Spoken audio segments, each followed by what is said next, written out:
তুফান, খুব ভয় পাইছি রে।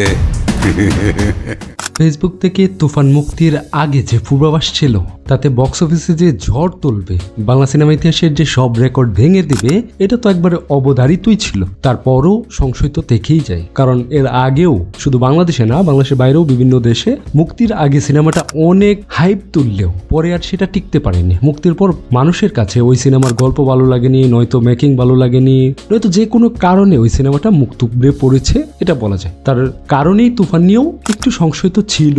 আপনারা সবাই জানেন রায়হান রাফি পরিচালিত, শাকিব খান অভিনীত সিনেমাটি নিয়ে মুক্তির আগেই দর্শকদের মধ্যে অনেক আগ্রহ ছিল। যেই দিন থেকে এই সিনেমাটির ঘোষণা এসেছিল, কারণ রায়হান রাফির প্রতি তো মানুষের একটা আস্থা আছেই, কারণ রায়হান রাফির মেকিং স্টাইল ভিন্ন রকম, আর শাকিব খান হচ্ছে এদেশের সব থেকে বড় সুপারস্টার। তাই এই দুইটা বারুদ যখন এক হয়েছিল, মাস্টার মেকার আর মাস্টার অভিনেতা, তারা দুজন যখন একসাথে হয়েছিল, তখনই আন্দাজ করা হচ্ছিল যে একটা বিশাল ধামাকা হবে। এই তুফান সিনেমা নিয়ে এখন আর কোনো কিছুই দর্শকের জানার শোনার বাকি নেই। সিনেমার আয় থেকে শুরু করে কে অভিনয় করেছে, কেমন অভিনয় করেছে, সিনেমাটি কেমন হয়েছে, অনেকেই তো অলরেডি দেখেও ফেলেছেন। তাই এই তুফান নিয়ে এইগুলো গান আর জ্ঞান এগুলো হয়তো আপনাদের কাছে এখন ভালো লাগবে না। যে বাংলাদেশে তো কত সিনেমাই মুক্তি পাই, কতজনেই তো কত বডি বানায়, কত ট্রানজেকশন, কত কিছুই করে। শাকিব খানও তো এর আগে অনেক ছবি করেছে, তার লুক চেঞ্জ করেছে, কিন্তু এই সিনেমাটাই কেন এত আলোচিত, এত জনপ্রিয়? কি কারণ আছে এর মধ্যে? এই যে সিনেমার টিকিট না পাওয়া, ব্ল্যাকে টিকিট কেনা, হল ভাঙচুর টিকিটের জন্য, অগ্রিম টিকিট সব বুকিং হয়ে যাওয়া, তারপর আমাদের দেশে মাল্টিপ্লেক্সগুলোতে কোনো বাংলা সিনেমাই চালানো হতো না, সর্বোচ্চ একটা বা দুইটা শো দেওয়া হতো। কিন্তু তুফানের ক্ষেত্রে আপনারা অলরেডি জেনে থাকবেন যে সব কয়টি শো, সিনেপ্লেক্সের সব কয়টি শো দিয়েও শাকিব খানের দর্শকদেরকে ফেরানো যাচ্ছে না, দর্শকদের চাহিদা মেটাতে পারছে না। তো এই যে এত কিছু হলো, এই জন্য আমি চিন্তা করলাম যে কেন এই সিনেমাটাই দর্শক এত গ্রহণ করলো। তো অনেক ঘাটাঘাটির পর আমার মনে হলো 7টি কারণ হতে পারে। প্রথমে 7টি কারণ বলছি, তারপর হচ্ছে প্রত্যেকটি কারণের ছোট ছোট করে ব্যাখ্যা দিয়ে আপনাদেরকে জানিয়ে দিব, কিন্তু আশা করি আপনারা সেই পর্যন্ত ধৈর্য ধরে সাথেই থাকবেন। প্রথম কারণটি হচ্ছে শাকিব খান থাকায়, দ্বিতীয় হচ্ছে ট্রিজার গান আর ট্রেলার দিয়ে বাজিমাত করায়, তৃতীয় হচ্ছে নতুন লুকে খুঁজে পাওয়া শাকিব খানকে, অ্যাকশন লুক নিয়ে আলোচনা, 2 ঘরানার মিশ্রণ, কারিগরি দিক, এবং সর্বশেষ হচ্ছে রায়হান রাফি। এই হচ্ছে 7টা কারণ। প্রথমে আসি শাকিব খানের কাছে। বর্তমানে শাকিব খানের অবস্থানটা এমন জায়গায় গেছে, বিশেষ করে বাংলাদেশ, আর আমার তো মনে হয় এটা বাংলাদেশ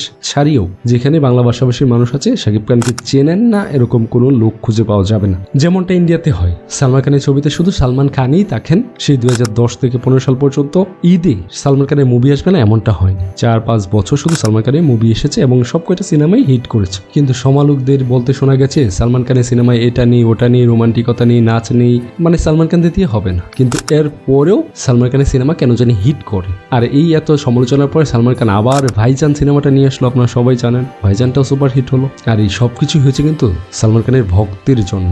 একইভাবে আমাদের দেশেও শাকিব খান আছে এমন সিনেমাতে দর্শক অটোমেটিকই যাবে। কেন যাবে ভাই জানি না। শাকিব খানের অ্যাক্টিং দেখার দরকার নেই, শাকিব খানের কোনো কিছুই দেখার দরকার নেই, শাকিব খান শুধু পর্দায় থাকতেই হয়। যে জিনিসটা বর্তমানে দেখা যায় তামিল তেলেগু সিনেমাতে, স্টার নির্ভর সিনেমা, গল্প যাই হোক, সিনেমাতে যদি আল্লু অর্জুন থাকে, সিনেমাতে যদি রজনীকান্ত থাকে, সিনেমাতে প্রভাস থাকে, সিনেমাতে মাহেশ বাবু থাকে, এরকম যারা তামিল স্টার আছেন, তেলেগু স্টার আছেন, তারা যদি থাকে, সিনেমাটা এমনি সুপারহিট। তাই বাংলাদেশে শাকিব খানের ভক্তরা, যাদেরকে শাকিবিয়ান বলা হয়, তারা যে প্রিয় তারকা সিনেমা দেখতে হুমড়িকে পড়বেন, এটা আশ্চর্য হওয়ার কিছু নেই। তুফানের ক্ষেত্রেও সেটাই হয়েছে। সিনেমা হলে বসে তুফান সিনেমা দেখার সময় এই জিনিসটাই বুঝতে পারলাম যে শাকিব খান কি অ্যাক্টিং করছে, কি না করছে, গল্প কি, ওইগুলো বিষয় না।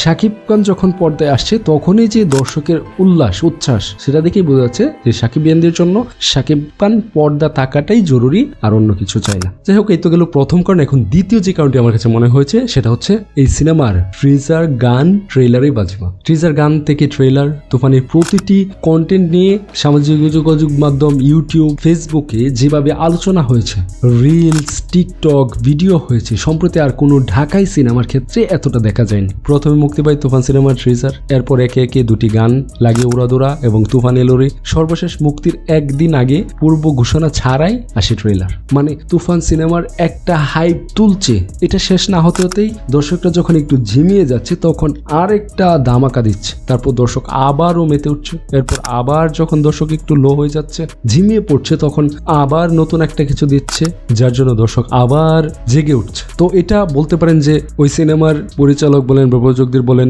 একটা মার্কেটিং পলিসি হতে পারে। তবে এটা ভালো ছিল, অসাধারণ ছিল, প্রতিটি কন্টেন্টেই ইতিবাচক প্রতিক্রিয়া পেয়েছে।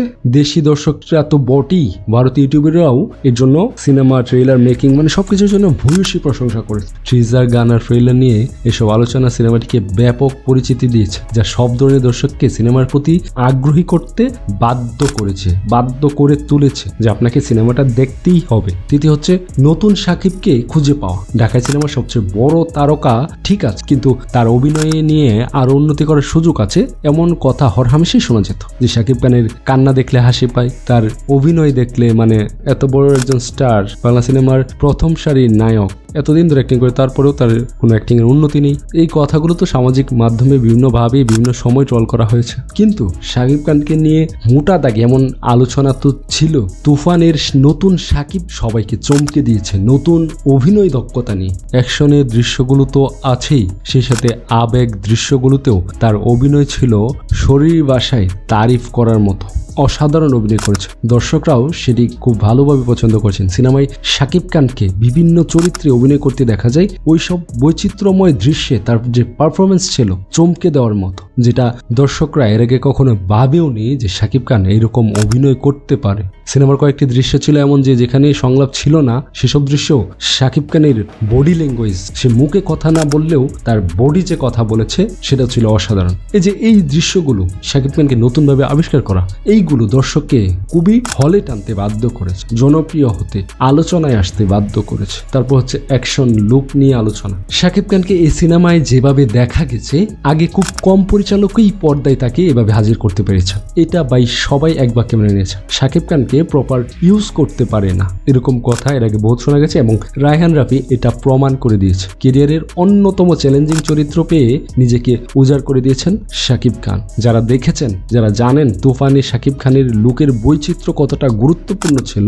অ্যাকশন, গান, কান্না সব ধরনের দৃশ্যেই মানানসই হয়ে উঠেছেন তিনি। এসব গল্প সিনেমা মুক্তির আগে নয়, বরং মুক্তির পর মানুষের মুখে মুখে ছড়িয়েছে। মুক্তির আগে হয়তো সবাই এতটা আন্দাজ করতে পারেনি বা এত জনপ্রিয় হবে সেটাও ভাবতে পারেনি। আর একটা সিনেমা কিন্তু সব থেকে বড় মার্কেটিং হচ্ছে ওয়ার্ড অফ মাউথ, মানে মানুষের মুখে মুখে যে মার্কেটিংটা হয়। শাকিব খান তুফানের ক্ষেত্রে কিন্তু এটাই হয়েছে, উপমহাদেশের সিনেমার ক্ষেত্রে যা হয়। চতুর্থ যে কারণটা হচ্ছে, এটা হচ্ছে দুই ঘরানার মিশ্রণ। তুফান দুই ঘরানা সিনেমার দর্শক পেয়েছে। শাকিব খানের ভক্তরা যেমন সিনেমাটি দেখতে গেছেন, তেমনি চঞ্চল চৌধুরীর ভক্তরাও গেছেন। এটা কিন্তু খুবই গুরুত্বপূর্ণ একটা বিষয়। শাকিব খানের ফ্যানরা এক ধাঁচের, চঞ্চল চৌধুরীর ফ্যানরা আরেক ধাঁচের, এটা কিন্তু আপনারা যারা বাংলা সিনেমা দেখে তারা জানেন। দুই ঘরানার সিনেমার দর্শকদের আগ্রহের কারণে সিনেমাটি আরো জনপ্রিয় হয়েছে।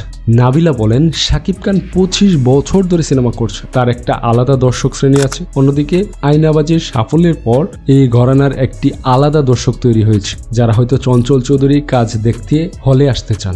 এখন এই সিনেমার যদি শাকিব খান আর চঞ্চল চৌধুরী থাকে, তাহলে তো আমরা দুই ধরনের দর্শকই পাবো। কেউ ভাই ধুমধারাক্কা সিনেমা পছন্দ করেন, কেউ ভাই গল্প নির্ভর সিনেমা পছন্দ করেন, কেউ আর্ট ফিল্ম পছন্দ করেন, কেউ একটু রাফ অ্যান্ড টাফ, আবার কেউ একটু দুষ্টু কুকিল পছন্দ করেন। এরকম দর্শক আছে, সব দেশে আছে, সব সিনেমাতেই আছে। কিন্তু এই দুইটা যখন এক হয়ে গেছে, তখন এই সিনেমাটা জনপ্রিয় হওয়া বা আরো বেশি আলোচনায় আসার জন্য বাধ্য করেছে। তো আমার মনে হয় খুবই গুরুত্বপূর্ণ ছিল দুই ঘরানার মিশ্রণের পরিচালকের একটা টেকনিক, এটা বলতে হবে, মানতে হবে।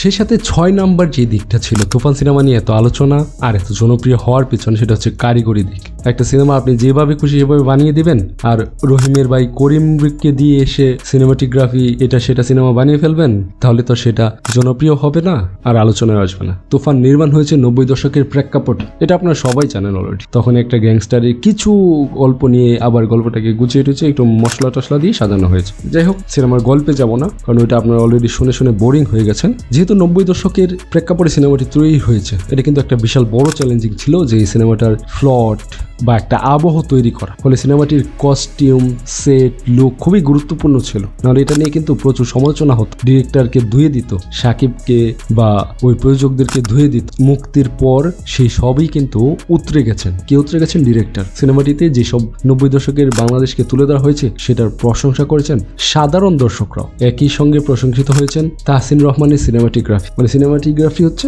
ক্যামেরাম্যান, সহজ ভাষায় বলতে। মানে তার যে দৃশ্য ধারণগুলো ছিল সেগুলো কিন্তু অসাধারণ, মানতে হবে ভাই। সেটা যারা সিনেমাটি দেখেছেন তারা প্রশংসা করেছেন। এই সময়ের দর্শকেরা সিনেমার ভিন্ন কারিগরি দিক থেকে তীক্ষ্ণ নজর দেন রে ভাই। কারণ আগের মতো এত ভাই মূর্খ দর্শক আর এখন নাই। দর্শক এখন অনেক স্মার্ট, সবাই শিক্ষিত প্রজন্ম আমরা। এখন যারা সিনেমাটা দেখে তারা একবারে সিনেমাটোগ্রাফি, প্রতিটা শট কোথায় কি ভুল হচ্ছে না হচ্ছে তারা কিন্তু সবই বুঝতে পারেন, গল্প।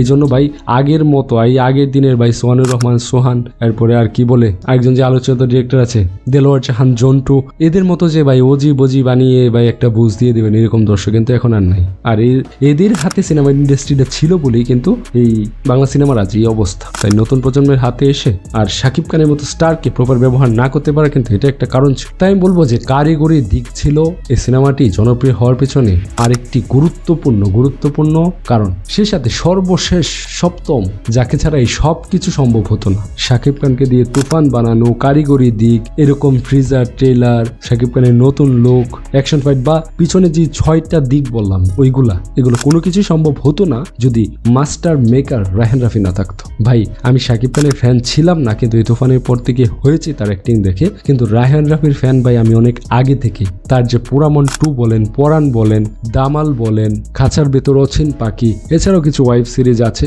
ভাই, তার প্রত্যেকটা সিনেমা এর আগে যদি আপনারা দেখে না থাকেন ওগুলো দেখে আসেন ভাই। রায়হান রাফি যে কি জিনিস, আপনিও তার ফ্যান না হয়ে বাধ্য হবেন, আপনি তার ফ্যান না হয়ে পারবেন না। তার যে মেকিং স্টাইল, তার যে গল্প বলার ধরন, তার যে প্রেজেন্টেশন, এক কথায় অসাধারণ ভাই। বর্তমানে দর্শকরা যেইভাবে চায় বাংলা সিনেমাকে, যেখানে দেখতে চায় তার মেকিংটা ওইরকমই। শুরু পর থেকেই সিনেমায় নিজের ছাপ রেখেছেন নির্মাতা রায়হান রাফি। তুফানও সেটার ব্যতিক্রম নয়। তার সবগুলো সিনেমার মেকিংয়ে যে এক ধাঁচের তার যে একটা ব্র্যান্ডিং, সেটা কিন্তু সে করে এসেছে প্রথম থেকে। আর সেই ব্র্যান্ডিংটা কিন্তু সে তুফানেও রেখেছে। দেখার পর অনেক দর্শকই রাফির নির্মাণ নিয়ে নিজেদের ভালো লাগার কথা জানিয়েছে। রাফির সব সিনেমাতেই ওয়ান টেক শট থাকে, আছে তুফানেও। আপনারা যারা সিনেমাটা দেখেছেন তারা বুঝতে পারবেন। হাসপাতালের ওয়ান টেক শটে যে দৃশ্যটা আছে সেটার জন্য নির্মাতার বিশেষভাবে ধন্যবাদ প্রাপ্য।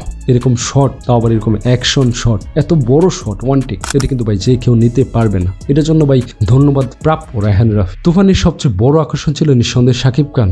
রাফি কাজ করেছেন এটা কিন্তু এক্স ফ্যাক্টর হিসাবে। রায়হান রাফির ভক্ত হয়ে যাচ্ছে। তুফান দেখার পর সামাজিক যোগাযোগের মাধ্যমে লিখেছেন অনেক মানে যেটা আমার ক্ষেত্রে হয়েছে। আর ভাই এটা না হয়ে মানে পারার কোনো কারণই নেই। কেবল নায়ক বা নায়িকা নন, পরিচালক নিজেই যে আলাদা ব্র্যান্ড হিসেবে নিজেকে দর্শকদের কাছে দাঁড় করেছেন এটাও কিন্তু কম নয়। আর আমাদের বাংলাদেশে কিন্তু এটা দেখা যায় না। স্টার নির্ভর সিনেমা চলেছে, কেউ কোনোদিন খবরই নেয়নি, কেউ কোনোদিন জানেই না যে কে ডিরেক্টর। যে ডিরেক্টরের নামের উপরে সিনেমা চলে। আপনারা এরকম অনেক ডিরেক্টরকে চেনেন ইন্ডিয়ার, যাদের নামের কারণেই সিনেমা চলে। তো রাফিও আমাদের দেশে ওইরকম একটা ব্র্যান্ডিং চালু করেছে। শাকিব খান যেমন আমাদের দেশের 1 নাম্বার মেগাস্টার সুপারস্টার যাই বলেন, তেমনই ডিরেক্টরের ক্ষেত্রে আমাদের 1 নাম্বার মেগাস্টার সুপারস্টার এবং রত্ন বলা হবে রায়হান রাফিক। যাই হোক, তো সর্বোপরি বলতে চাই তুফান সিনেমা এই তো সফল, এত দর্শকপ্রিয়তা, এত ইনকাম, সব রেকর্ড ভেঙে দেওয়ার সবকিছুর পেছনে আমি যে 7টি কারণ বললাম, এই 7টি কারণেই জড়িত। আপনার কি মনে হয়? আমার সাথে কি আপনি একমত? যদি একমত হন অবশ্যই কমেন্ট বক্সে জানাবেন, আর যদি ভিন্ন কোনো মতামত থাকে সেটা অবশ্যই কমেন্ট বক্সে জানাবেন। ধন্যবাদ সবাইকে। আজকের মতো এখানে শেষ। দেখা হবে নতুন কোনো ভিডিওতে। সেই পর্যন্ত সুস্থ থাকবেন, ভালো থাকবেন। আসসালামু আলাইকুম। আর ভাই তুফান ঝড় কিন্তু এখনো চলছে। কিন্তু বাশির ভাই জানতো না আমি একদিন ন্যাশনাল লেভেলে খেলবো। এই তুই কি ডারে?